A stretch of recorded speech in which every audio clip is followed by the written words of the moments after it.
X वजा 1 कंसाचा वर्ग बरोबर 2x अधिक 3 हे समीकरण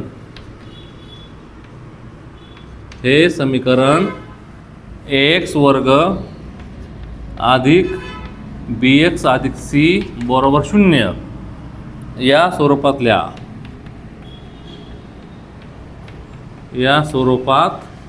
लिहा व a b c च्या किमती लिहा. पायकडे हे जे दिलेले समीकरण आहे ते या स्वरूपात मांडायचं आहे. ax वर्ग अधिक bx अधिक c बरोबर 0. म्हणजे कसं, अगोदर वर्गपद, नंतर फक्त x आणि नंतर फक्त अंक पाहिजे.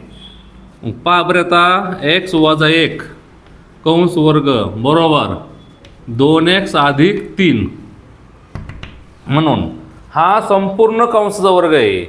म्हणजे हा a अधिक b किंवा a वजा b कंस वर्ग या नियमाने करायचं. पहिल्या पदाचा वर्ग x वर्ग, दोघांचा गुणाकार करून त्याची दुप्पट करायची, 2 ने गुणायचं.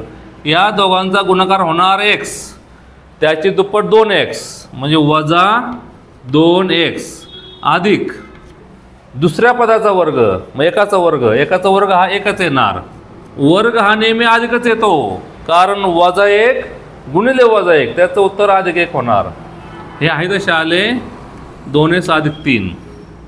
अजून हे समीकरण ह्या स्वरूपात नाही, कारण वर्ग आहे आणि x मात्र दोनदा आहे आणि संख्या पण दोनदा आहे.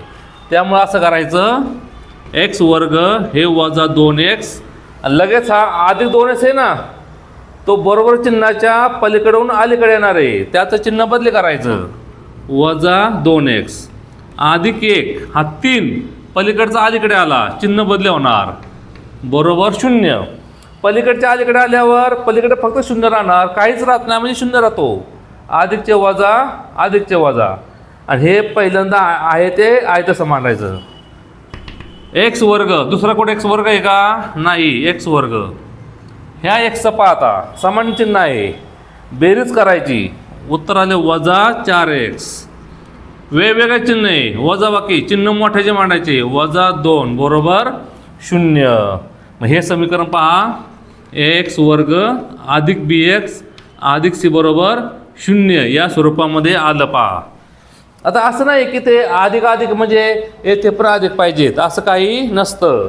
येथे हे स्वरूप आहे, म्हणजे येथे b ची किंमत वजा 4 होईल आणि c ची किंमत वजा 2 होईल. मला याचं a बरोबर, इथं संख्याच नाही, किती आली 1, b वजा 4 आणि c ची किंमत आली वजा 2. म्हणजे असं अनुक्रमिक किमती लिहायच्या. x वर्ग येथे 1x वर्ग अधिक bx याचं वजा 4x, b ची किंमत वजा 4 आणि c ची किंमत आली वजा 2, अशा किमती लिहायच्या.